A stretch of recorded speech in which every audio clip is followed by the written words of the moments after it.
So let's get going with the round table. Gentlemen, thank you once again for joining us. Let's start with that conclusion from our macroscopic report, the latest issue, that points to a contraction in Q4, recession in Q1, followed by this slowish, important word, recovery. Do you agree with that assessment? How deep do you think a recession may be once we get there? And how robust the recovery? Tamás, you're nearest me. We'll start with you, and then we'll move across. Thank you very much, Robin, and I would like to say hello to everyone in the room as well. I apologize for not bringing a tie. I see that 60% of the gentlemen wear a tie, 40% doesn't wear a tie. So I don't know the protocol by now because of COVID. So it's breakfast. It's fine. It's breakfast. It's okay. Ties are not necessary for breakfast. Thank you very much. Next time I will bring one. And joke aside, I don't think we will have a recession as such. So what I believe we will have more like a stagnation rather than a recession. I don't think that we will have a period in time or a year in the next 1 or 2 years where we will not have GDP growth. So even for next year, our prognosis is that we will have at least 1% GDP growth. But that doesn't mean that we will not have a crisis as such. We will have a crisis. We are already having, and many industries are having a crisis, but it's a very, very picky and choosy kind of crisis. So if I look at the world as well, if you go to the Middle East and ask them, do they feel the crisis? No, thank you very much. They have never been better.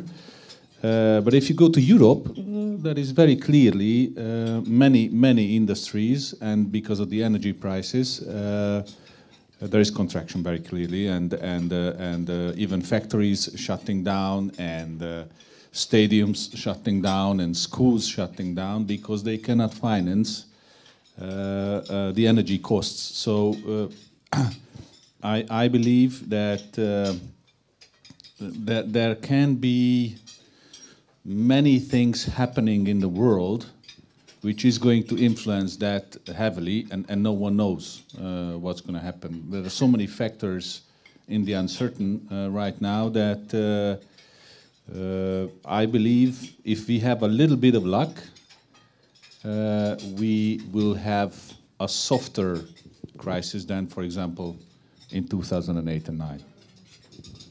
Thank you, Tamás. Rezső?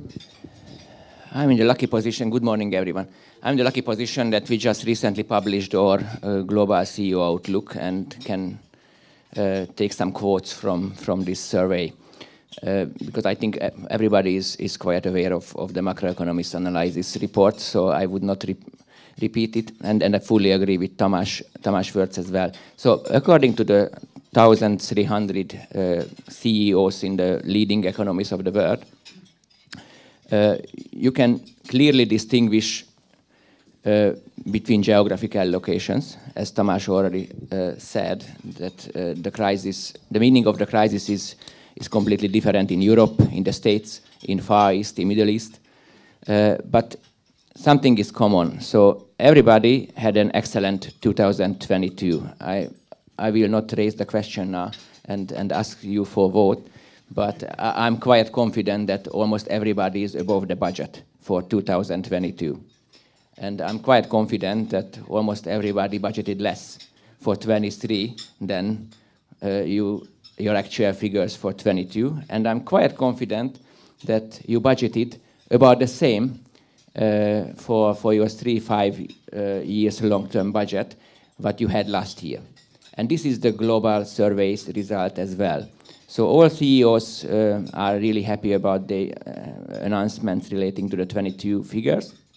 They are absolutely cautious and expecting. So 80 86% of them expecting a recession, and the recession is a, I would say, I agree with Tamás, is maybe not the right word for the upcoming period, a crisis, I would say, a slowdown for the next year. But all of them, or almost all of them, are on the opinion that the crisis will be short and relatively mild, and that they will be able to achieve their long-term plans without any major adjustments, which means that if you lose 1 year from the 3 or 5, then you need an extreme speedy recovery, otherwise you will not get to the point you originally planned. So that's the main conclusion. And of course, in the middle of Europe, in a really energy-dependent country as Hungary, we are not in the happiest part of the economic outlook. So I think the Hungarian outlooks are rather skeptical. Nevertheless, of course, as the EU's second most open economy in Hungary, we are fully dependent on the European and also on the global outlook. So we cannot make Hungary independent from those trends. Hungary used to be the happiest barrack, but it's not the happiest place right now. Tamás actually touched on this, so I'll ask you this, Rezső. Would you, or does that survey help you to put a potential figure on GDP for next year? Would you expect growth? Do you think Tamás's 1% is reasonable, or is there a possibility it might be 2.5, or is there a possibility it might be minus 0.5? We did not publish on macroeconomic surveys. We are counting on the national banks and on the major analyst houses, and you can see some diversity in the predictions. The national bank is still rather optimistic, I would say. I think they expected a mild growth between 1 and 2.5%, with of course various questions. The big analyst houses, I think, published between -1 and 2.5. So I think it's the big question is not whether it will be minus 0.5 or it will be plus 0.5. The big question is that it is around 0. So, and after half a year, the second half year in 2022 will be already a stagnation. So we have hardly no growth in the second half. We had a really rapid growth in the first half year. We should not forget, and this was of course also somehow to do with the elections, with the consumption increase, with the basis data. So this year, I think the Hungarian economy will have an above average growth in the European Union. However, the next year is really dependent on some questions we will talk about later, I assume. But I think the level of uncertainty is quite high. Well, that's the one thing that we should know by now. And we didn't expect COVID to come. We didn't expect war to come. We didn't expect everything that's flowed from that. So we are in the realm of Rumsfeld's known unknowns and unknown unknowns, I suppose. Tamás, did you want to come back quickly?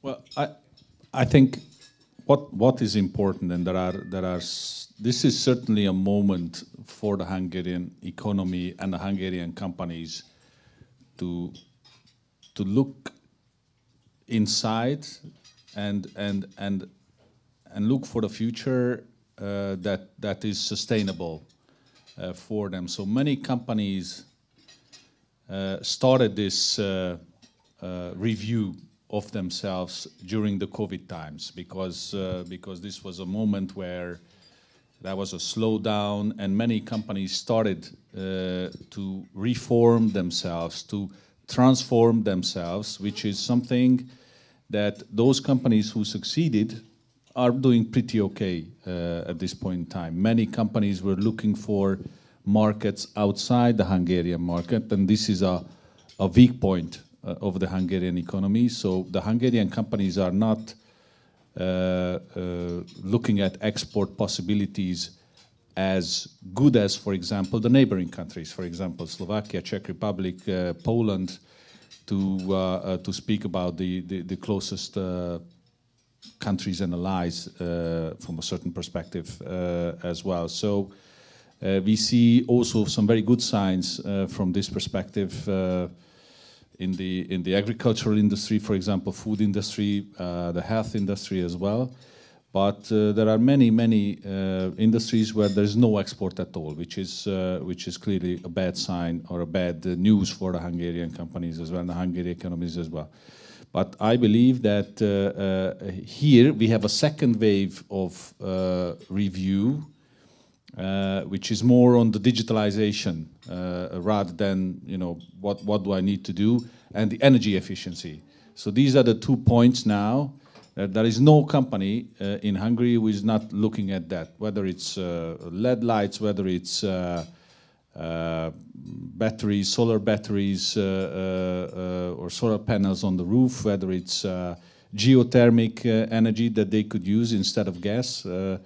So if you have a moment like that where there's a little bit of uncertainty, not for everybody, for example, just for the record, PwC is planning a double-digit growth, no stagnation, but I believe many companies are doing that. So it really depends on the sector what you are in, whether you have the possibility to growth, whether you have the possibility to export. If you are locked into the country and if you are not in a position to expand, then you are in a more difficult situation. Congratulations on your growth expectations. I suppose in the interest of a fair playing field, Rezső, do you want to tell us what your expected growth for next year is? We just closed the business year of 22 with a double-digit growth, but I'm not that optimistic about the next year. It's really dependent on our clients' expectations. So we see some service lines for an expanding demand. So the clients are competing for the resources, while on some other traditional services we already see some slowdown. Thank you, and congratulations on this year. I guess the answer to this next question will either be very short or it may take us somewhere. I'll ask it anyway and we see what happens. Do you have, or rather what are your expectations for inflation and interest rates next year? Are you expecting continuation of this? Is it impossible to guess at this stage what it might be? We'll start with you, Tamás. That's a tough one to give a prognosis because even now the government has announced that there will be other price caps introduced and for other products as well, which is influencing inflation.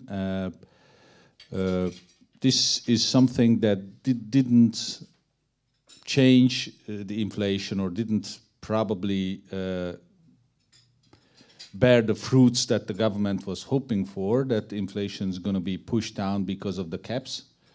It did not push down the inflation, especially in the food sector, where we have a 33% inflation, which is one of the highest in the European Union. Introducing more question whether it's going to work or not. I believe that we will be very close to something like 10% from an inflation point of view, probably next year. So certainly it would be a huge achievement to bring it down to 1 digit, which must be the goal of the Hungarian government. In terms of interest rate, even more complex because all the uncertainties are influencing that, and the companies and the people who are shorting the Hungarian forint, they burn themselves now very significantly. At the time the National Bank was increasing the rates in a crazy manner, which was clearly bad for the Hungarian forints, but it was very necessary for the country to survive, and the short players had to be punished. Otherwise, it can go out of the roof, which is clearly not the goal of anybody. There are people in the room who understand this more than I do, but what we can see now with the exchange rate of the Hungarian forint is also thanks to that step that the Hungarian government. And there are other things, but we will probably speak about the 17 points that the Hungarian government is working on, which is going to be the most important topic, I believe, of the future. But yeah, so the inflation is just coming back to that subject. So, for example, on the fuel consumption, we have still a cap. And Hungary had an 18% overconsumption in fuel compared to the average consumption, which clearly says that everybody is trying to buy for the relatively cheap price compared to neighboring countries, a very cheap price. And I'm not sure this is the goal. So. I believe if we would ease that somehow, and the people would feel that this is not the time to buy extra fuel, there will be no shortage of fuel. So why to buy more? Don't consume more than you need. I believe from an energy usage perspective, this is going to be important for the future for the country. Thank you, Rezső.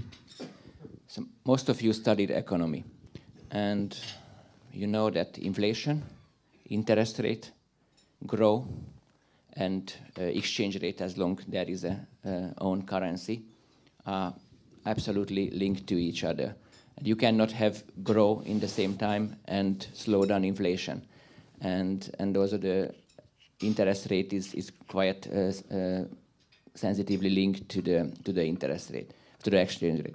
So it is a really difficult time for our national bank and also for the government to maneuver through this process, because we are coming from a really overheated economy, of course, which led to one of Europe's highest inflation, which needs to be decreased. Otherwise, we are ending in the same situation than in the early 1990s.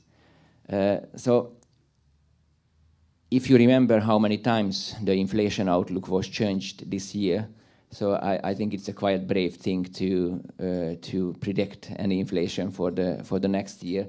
We know the government goal, that it should be single digit. We know the National Bank is not sharing this opinion, so they are expecting a double-digit inflation, and those are the most of the macroeconomic analysts expecting a double-digit inflation. I'm not brave enough to vote on that, honestly. The exchange rate, keeping the exchange rate in the reasonable range, is also a really important goal, and therefore the interest rate will be kept on a level which will somehow save the stability of the forint, at least the relative stability. But this interest rate what we currently have in forint is killing the forint-based lending. So it's not an interest rate level. So the BUBOR, I think on Monday was like on 15% for 3 months. You cannot lend on 15%. So this will be like a game somehow, how best you can manage. And of course this will lead to a slowdown of the economy. If you are not lending, the growth is limited. It's not a question. If you are not exporting, as Tamás already said. So if you are exporting, then of course you can finance your operation on euro-based. And then we coming back to the question what we discussed last time here, that whether in fact the functional currency of the Hungarian economy is still the forint or already the euro. So That's what I can add to this. Yeah. As you brought that up, do you want to go back there just to recap? What do you think it is now? Is it this? I think my opinion is still the same. That in fact the economy is using euro already in Hungary for its functional currency, and even in really extreme situations, you got an invoice in euro as a private person already, not only as a company. So I think euro is coming to its point. Of course, if you are not exporting or you are not able to finance yourself based on a euro-based loan, then you stick in forint and you have to cope with all the challenges. But if you are in a situation to move out from the forint, I think many of the companies are moving out from it. Tamás, you picked your microphone up very quickly there. Do you want to come back? Yeah, so I would not be as quick with judging whether the functional currency is euro or not. Certainly in times like these, where you see the exchange rate fluctuating that much, everyone is trying to run for safe harbor. And there are employees, I'm sure you had met them as well, that can I have my salary in euros, please? What about US dollars? Can I have that, please? No is the answer, of course. So unless you want to play a different game in Hungary, the salaries are in Hungarian forints. You can probably attach that to any exchange rate, but I certainly wouldn't advise you to do that, because you will regret this big time. I believe even though we have that, and many people, just look at the euro USD exchange rates. It's went below parity. Now it's up again a little bit. God knows what's going to happen next. So which one should we bet for? And in times like these, to have the luxury of maneuvering like the Hungarian government has with the forint is a blessing. So throwing that away in times like these is a mistake. I'm not saying that we shouldn't introduce the euro. I believe we should at one point in time where the economic development is going to be roughly at the same level as with other European Union countries. But unless the Hungarian economy is on that level, getting into a situation like Croatia did, where it was really euro, the functional currency, that would be painful for Hungary. I suppose from an economist, back at just to backtrack a little bit, at this year's expat CEO Gala, I said that I was never going to use the word unprecedented again, or at least I was going to try very hard not to. So from a business point of view, we are facing situations for which there is no playbook, because the conditions are very different this time. And for economists, it's the same. We are potentially entering a recession with full employment. That doesn't make sense in terms of economic normalcy. So the answer could be almost anything, couldn't it? We will find out what we will find out, I guess. I'd like to deal with two quick questions on the COVID related, and then I want to get to the 17 points, because I think that's really interesting, and I think our audience will want to hear your views on that. So two quick COVID questions, and I'll take the second one first, because I think that's probably easiest to answer. Do you think there is, now obviously you're not health experts and we don't know what's going to happen, but would you have any expectation that if there was another wave of COVID, that restrictions might be part of the way government sought to deal with that? Or is that now, as I alluded to earlier, perhaps unimaginable? And the second point is, because it's slightly longer view, do you think that when we hopefully can take breath and look back on all of this, we will view, because we thought COVID was horrible, are we going to view the energy crisis as actually being worse than COVID was in the fullness of time? Rezső. So starting with the first two questions, because you had two questions. whether we have a next wave of COVID, I would say yes. So it's already with us. So if I see only the company statistics about COVID cases, they are increasing. Whether we do have restrictions or we'll have restrictions, I don't think so. So we had no in the last time as well. So I think it's milding up. Hopefully, I'm not a health expert as you said as well, but COVID will be with us. So you can see increasing number of cases. Influenza will also, the flu will also come this year. So this will of course impact the available workforce in the winter months quite heavily. So we have to prepare for that. Relating to the second part, the second question, whether it will be worse or not, it's different, I would say. So COVID was a blind run. So it was something which was absolutely unexpected. There were no playbooks for that. If you would like to say it nicely, it was an agile crisis management. Otherwise, honestly, it was improvising. Because you changed from day to day your measures, how you can keep your people safe and your company healthy. Nevertheless, we can thank a lot to the COVID as well, because I think the level of digitalization we were talking about already many times increased significantly, and you have now a significantly better condition and position for the crisis management from that point of view. On the other hand, this recession or crisis, which is just ahead of us, is a normal economic circle. So conjuncture is always turning to a reconjuncture or recession in worst cases, and you can be prepared for it. And the monetary and fiscal politics is prepared for it. The company playbooks are there for those situations.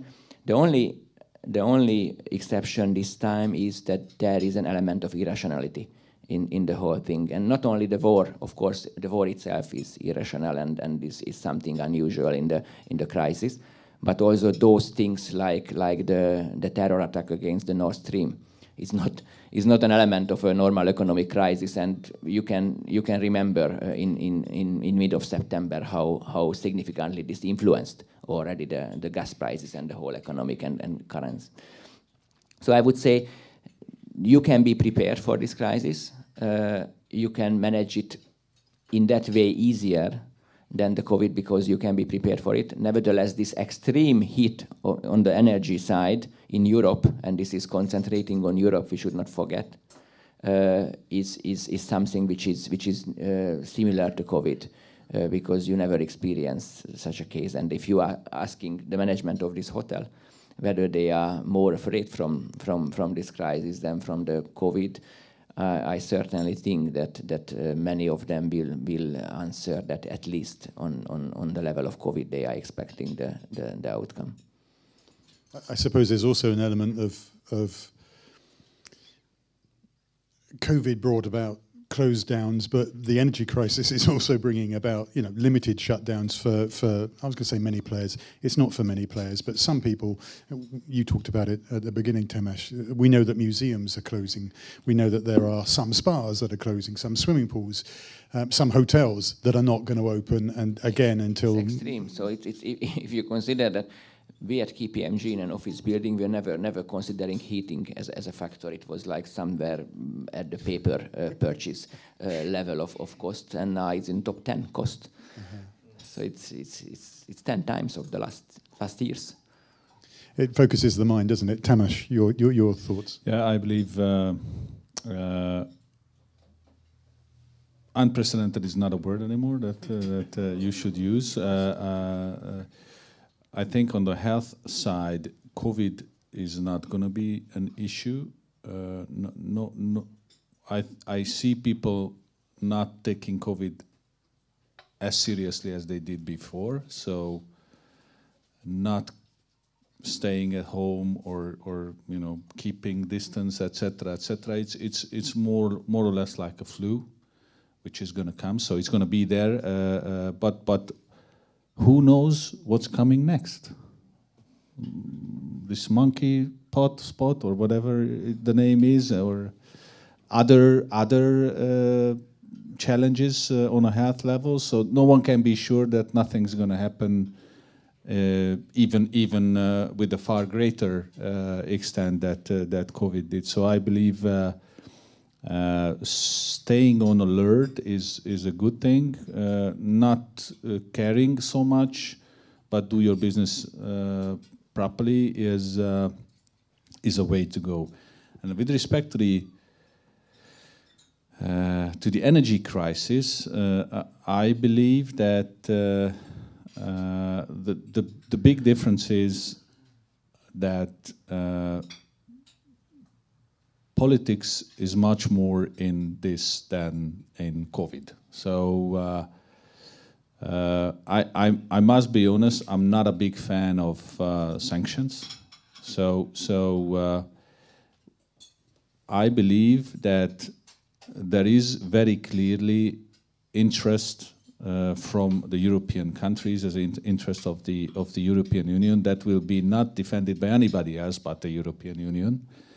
And the question is, how much pain are we causing ourselves, in my mind? So if I'm not considering any other point of view or factor, which there are so many things to consider here: human factor,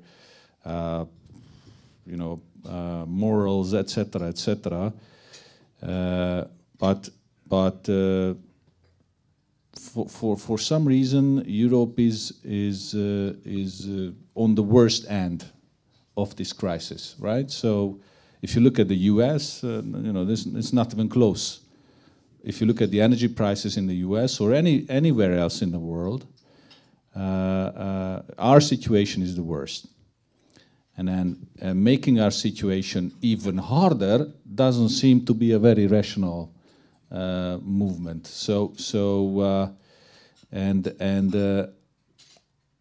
I agree with all the notions to stop the war. So we should do whatever it takes to stop the war. I'm just questioning whether this is the right way to do that, whether there is anything else that could be done or not. So it's impossible to switch from pipelines to LNG from one day to the other. Even in a year or 2 years, it's impossible. If we are landlocked, what can you do? You can dig holes and hope for geothermic energy. Hungary is very great in that, but this also takes a lot of time to explore that. And now it seems that even for wind power, the government is opening up, which was closed down for many, many years. So clearly, energy independence is the most important point for all European countries right now. But this doesn't work from one day to the other. And it seems that some politicians believe that it does. And then who is getting a harder situation? The businesses. So that's going to be really tough. How to negotiate? You cannot negotiate for energy prices for the future. No one's going to give you a fixed price. I'll tell you later. We agree for tomorrow, and then the day after tomorrow we'll see what you're going to pay. So that's why it's important that energy efficiency projects are going on. And I guess when we do look back, we will say, as Rezső, as you said, we'll look back at COVID and say that spurned digitalization, and that what this will do is spurn more sustainability. And I think there's a lot of people at COP27 who are hoping that that's the gloss that we can put on it. But that's we shall see where we have to go with that. I want to talk very quickly about the EU, because I suspect there's not much we can say except that perhaps lay out what our expectations are, and then we'll get to the 17 points. So we know that the EU sort of passed the ball a month ago when it put off its decision until December the 19th, which does at least allow me to talk about in headlines about Christmas presents. So the newspaper man in me is grateful to them for doing that. Clearly, the reason they did that was that they wanted to see implementation of legislation, and then they wanted to judge how that was working, and that's a process we're going through now. So what is your expectation? And Tamás, I remember one of the times that we were here, maybe in the spring, you said ultimately they will reach a decision, and that what Hungary is very good at doing is not being worried about its reputation, but getting the best deal it can. So is that still where you think we're at, that we're actually quite close to a deal now, and that we might get this deal done by December the 19th, or do you have some question mark concerns about where it may go? I still believe what I said then is true. So Hungary is a very pragmatic country, and not a country with a very good reputation. If we look at our friends in Poland, still I believe that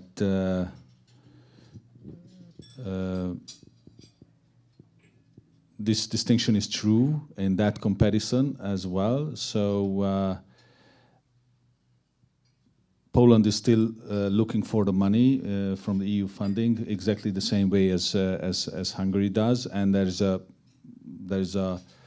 competition who is going to get the money, whether there is a possibility to get the money or not. And from this perspective, we have two big buckets still with the EU. One is the Resilience and Recovery Fund, 5.8 billion, and 1/3 of the Cohesion Fund, which is 7.5 billion euros. So I believe that with the Cohesion Fund, we have received the tasks from the EU, what needs to be done, and the Hungarian legislative machine is going very strong.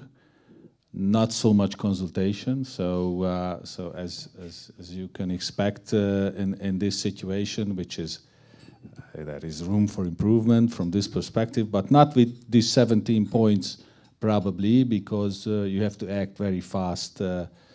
And one of the most important points out of those 17 is the functioning integrity authority, which is, I'm sure you read in the press, is going to be led by a PwC partner who is who cannot be viewed as one-sided or not understanding what the job is all about. He has been dealing with forensics for 20 years, and I believe this was a sacrifice from PwC very clearly, because losing a partner, I tell you, is not a nice thing to do. But if I look at the why is this important for the Hungarian state? If we don't get this one right, if the EU doesn't believe and doesn't see that this authority can really change the landscape and make sure that the usage of EU fund is going to be at least on the same level as with other European Union states. So we had issues with 4% of EU funds, roughly, according to Olaf. And this has to be reduced very clearly by this authority and by all the other points which are targeting this topic out of the 17 points. So it's very hard to guess whether we're going to get this funding or not. All of what I said assumed that we will. So if we will not get the money, which is, by the way, not just, so this is Hungary's right also with accessing the European Union, then we are in a very, very difficult situation. Then we have to look for other credit possibilities, and then the whole world is getting interesting. The Chinese, the Middle East, everybody who has money is going to be an interesting partner for Hungary, because we are speaking about, only if we speak about the cohesion fund, this is 5% of the Hungarian GDP. So it's a huge amount. So I certainly hope that we will get this money, and I certainly hope that Minister Navracsics is telling us the truth, and they really mean it seriously, and do whatever it takes to comply with the EU requirements. Rezső? I think it's sure that it is both parties' interest to come to an agreement. For Hungary, as Tamás said, it's no other option. Or if other options needs to be considered, they will be really difficult options. But it's the same true for the European Union as well. Not only based on the values which the European Union is built on, for the cohesion of the member firms, and like you can be strong only if your weakest part is strong as well. But also this is a very difficult geopolitical situation, and I think that's it. You can see this is a negotiation now. So which is, if you negotiate with your business partners, sometimes you are getting to the wall. And you recognize that you are at the wall, and you have to somehow find a compromise then. So this is a simple negotiation. I think Mr. Navracsics is doing, based on the information, an excellent job. It was really promising what he presented on the Budapest Economic Forum, I have to say. But we don't know the details. So nobody knows the details. So what is going on in Brussels and in other forums? So we know the information which is published or leaked by the Hungarian part or by the EU part, which we know normally is maximum 20% of the total true. So in my opinion, is still the same as I confirmed last time, that there should be an agreement.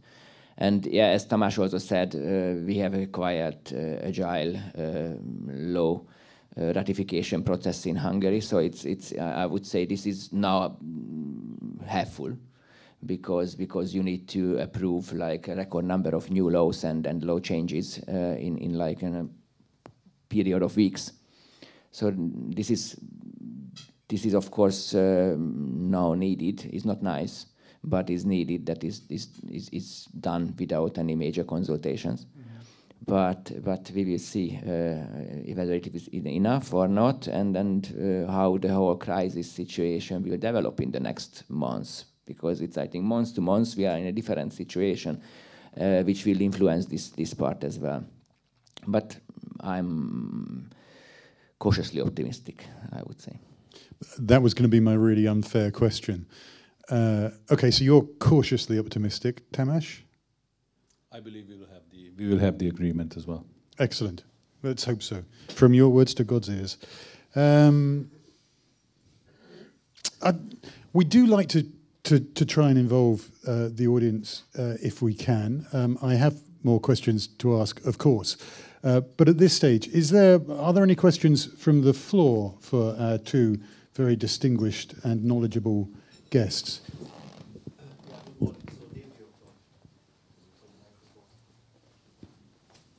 It'll make it easier for all of us. Thank you. I agree. So good morning and thanks. So I'm Nevio from Jaguar Land Rover. So a question to Tamás. You mentioned earlier that Hungary has a more difficult situation compared to the neighboring countries in terms of experts. So can you explain why? So I wasn't personally aware of that, so that would be helpful for me, especially because our company is working in the neighboring countries as well. This has some historical factors as well. So compared to the Czech Republic, for example, or compared to Poland, privatization was a little bit more successful in Hungary, which resulted in more companies in the hands of multinational companies, less Hungarian companies, and the Hungarian companies are generally smaller than, for example, in the Czech Republic or in Poland. So if you like, the medium-size companies who would be just about there to export, the number of those are significantly less than in the neighboring countries. So in fact, we are missing that middle power that is ambitious enough to do exports with Hungarian ownership. So we have many companies doing exports, but most of them are international companies. And there are listed companies who are extending their arms to many countries in Central Eastern Europe. OTP, MOL, Richter are good examples of those. But when it comes to the middle layer, there is hardly anything in Hungary. So that is a big minus in the Hungarian economy that needs boosting. That's why the Hungarian government is focusing on export supporting activities. But there is a long way. There is a long way to go. Thank you for the question, sir. If you just wait for the microphone, thank you. Good morning, Thomas Schauer from Gebrüder Weiß. I have also a question, I don't know to whom of the two gentlemen, about the currency in case Hungary is going to receive the EU money. Mm-hmm. What do you think? Is this a kind of booster for the forint, or where it will end afterward? Thank you. Thank you, Tamás, leaving me the question. I can answer. We'll go back to Tamás afterwards. Yeah, let's hear from you. If we take the macroeconomic trends, then of course it should have a positive impact on the exchange rate, because the National Bank receiving a large amount of euro, they have now a better position to intervene to keep the forint in the range they would like to keep, which I think it's also a question mark, which is the right range for the forint. So that's certainly helpful, and also the trading balance deficit, which is extreme now. And I think we were talking about a positive trading balance for the last 20 years. And just because of the energy price increases, this turned like extremely. So we have like such a negative trading balance, which we had last time in the early 90s. This, I think the funds in euro are absolutely required, and will help both the National Bank and also, of course, the trading balance.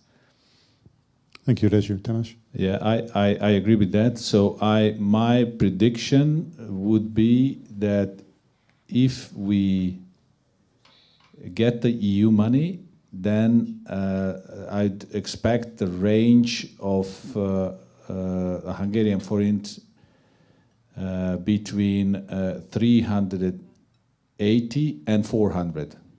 So I believe that the largest part why the forint is weak is thanks to the debate that we have with the EU. That's the biggest uncertainty that this country has, and the market players are factoring that in when they are thinking about what to do with the Hungarian forint. Can we short the Hungarian forint and make a lot of money out of that? So if we get the EU fund, and if we would get the Recovery and Resilience Fund as well, even more so, then it's going to be pointless to play against the Hungarian forint, because we will have enough. And then, as Rezső said, the IKER deficit, how you say that in English? I have no idea. Twin deficit. Twin deficit. That's very simple. Twin. I don't crack jokes around translating that word by word, but I believe that that would be turned to the positive as well if we would get the money. Yeah, this is important because the National Bank needs to purchase euro like day by day now, and if you are selling forint and purchasing euro, this is automatically influencing your exchange rate. So this is mathematics. I'm not necessarily a fan of math, but I understand that. Yes, Lauren, if we can have the microphone down here.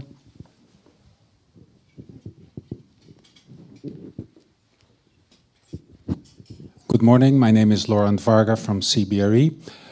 It's also a comment. You were mentioning that Europe is hit hard and the sanctions are maybe not as good as we intended. But on the other hand, if you look at the US, it's quasi in a recession, has an inflation which is the same. China is growing the same pace now as European Union. So I would question whether Europe is at the worst end in this global turmoil. I doubt it. And sometimes a crisis can cause extreme fast change. I'm also thinking of energy dependency conversion, so which is accelerating now, which can help us in 3-4 years' time. And therefore, I don't know whether Europe is at the worst end of this crisis. So it's more a comment than a question, but... Thank you very much, Laurent. I think there is truth in what you are saying. So the US is not in a great shape either. And 8% inflation, etc., rate hikes, Fed is raising with 0.75 all the time. And look at the stock exchange, for example, look at the NASDAQ, look at the Dow, it's down significantly, and there is recession in the US as well. But let me just point you to one very simple factor: energy price. The European energy price is 4 times as high as in the US. So if you look at that factor alone, just imagine energy is infiltrating in all businesses to a certain extent. To energy-intensive businesses, much higher. So, for example, if we speak about metal processing, we are closing down in the European Union metal processing plants in Italy, in other places, because it's very energy-intensive, and simply you cannot make the math work with very, very high energy prices. So, if we are not changing fast to other energy sources, this part of the industry, or the other one is fertilizers. There is no chance that they will survive. So the U.S. doesn't have that, and also I think the economy is much more developed. So if you compare that with Eastern Europe. We are still in a developing phase. The US is already mature. They can take the heat much better than we can. So that's why I believe we are significantly worse off than other parts of the world. But yes, so they have issues as well, and I just hope that they will focus on that and somehow stop the inflation, because it's going to have serious effects on people's savings, which are evaporating also in the U.S. This may have some turmoils even there, which is unwanted, of course. Rezső, do you want to add anything to that? Yes, so I think there is a big difference between Europe and the rest of the world is the level of natural resources available in the countries and how dependent you are on other locations. Hungary is, of course, in one of the worst position of that, because we are not a natural resource-rich country. So our only natural research is the geographical location of Hungary in the heart of Europe, which is really important and should not be underestimated, because it's a huge asset for us. But this is the only asset for natural resources. So in this case, I think I agree with Tamás that if you have your own supply, you are more independent and you can more easily shape your economy according to the current situation in Hungary. We built up in the last 25 years an industry. Hungary didn't used to be an industry-heavy country in the socialist era because of the lack of natural resources. We were an agriculture country. Of course, being an agriculture country in the 21st century is not an option. So we had no other chances that time to build up an industry. Whether we build up the right industry, there are debates on that. Because we build up a heavy energy consuming industry without any energy supply. So this could lead to some issues in the future. Of course, now working on the energy independence of the country, or not independence because it won't be independent, but at least energy supply alternatives is something which is important. And of course, as Tamás already raised this issue, this is a unique opportunity to think forward, think long term, and reshape our economy to a more energy efficient economy, which will be really important for the long term ESG goals as well. Although currently I think we are facing a situation when our long term ESG plans are absolutely compromised by the crisis management measures. Because if you cannot supply your utilities with power, you will switch on the old technologies, because this is the only option. But on the long term, I think this provides us with a unique opportunity to think and focus on our long-term goals, which I think are unchanged. It's the ESG, it's the digitalization, and our talents. So it's nothing's changed on that phase. Of course, the short-term crisis management focus mode is now on, which is not necessarily the same as our long-term goals are. But this is basically, I think, the most difficult situation for a company leader now. How much I will let to compromise on the long-term goals on the short-term crisis management. I was just thinking, as you were saying that, and we were talking about, there is a greater driver to find alternatives. Of course, one of the alternatives to the pipelines is LNG. But I read somewhere this week or last week that the process of condensing the gas so you can transport it, and then I'm not sure what the process is, releasing the gas, actually contributes far more in terms of CO2 than if you're just shipping it through pipelines. So even in some of these solutions come with challenges as well. So absolutely. So Hungary is not purchasing gas from Russia because we are the best friends. No, because this is the only option now. So it's even if LNG will be an option, which takes time, as Tamás also said, that we need pipes for that first. So we have one pipe from the Adria Sea, which supplies about 20% of the total consumptions, and Mr. Hernardi made an interesting presentation recently on that this winter is solved, but the next winter is far not solved.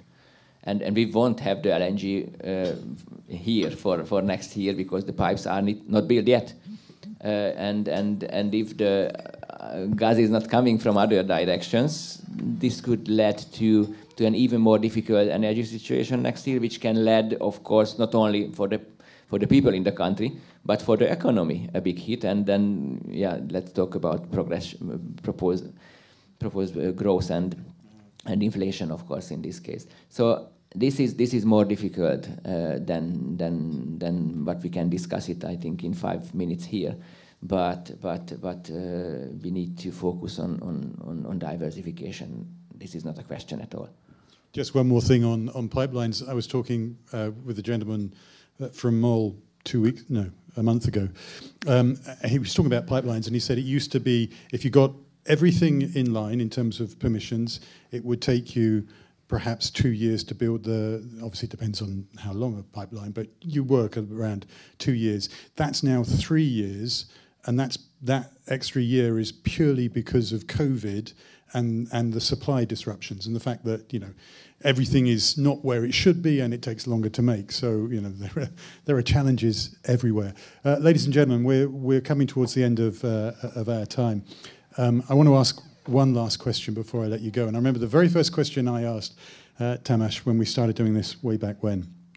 You said, "Boy, that's a question," and I kind of that's a sort of challenge that I like. So I'm going to give you one of those questions which you probably can't answer, and it's probably unfair to ask, but I'm going to do it anyway. Thank you. And that's to sort of cast further forward. So we've already mentioned Rumsfeld and his known knowns and unknown unknowns. And we've talked about the fact that we didn't see COVID coming. That's a genuine black swan. We didn't see the war coming. What unknown unknowns do you worry about? What do you think might be out there that we should be perhaps keeping an eye on for future? Tamás? Military conflict expansion. That's probably the biggest fear that I would mention right now. But just to keep the balance, I would also mention the metaverse as an opportunity. So we just have a metaverse week in PwC, and the amount of attention on this new Web 3 is not enough in the country. This is an opportunity with which many very smart Hungarian startuppers or technology-focused people can make a lot of business, a lot of opportunities, and we should focus on that as well, which is in my vision the future. Rezső? A major risk is still the geopolitics. So this level of polarization, what we currently have, if it's further increasing, then this will lead to a second Cold War, and this is not helpful. So we can read a lot of about this, how the globalization is came to at question now, and how you fully reshape your supply chains, and how you reshore your industry to the countries, and this is really dangerous for Hungary, because we are an open economy. So if the polarization is increasing, this will hit this country for sure. This is for me the major risk, of course, next to those that already we mentioned. But there are opportunities as well. So on the other hand, COVID showed us that a lot of things can be done differently, and I think this energy crisis is catalyzing that even further.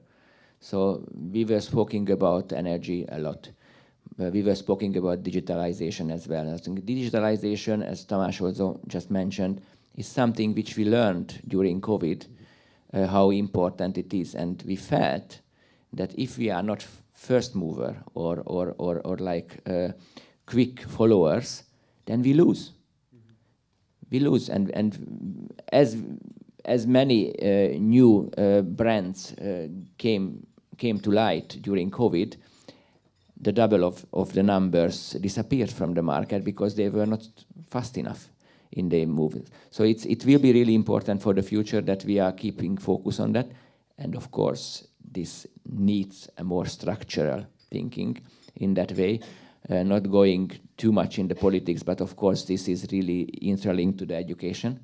So this is a unique opportunity to rethink on education system or economy of the future, and build up the really quality future workforce according to that, to stay competitive, because the growth in the last 10 years was driven by the decrease of the unemployment. So now we reached the limit.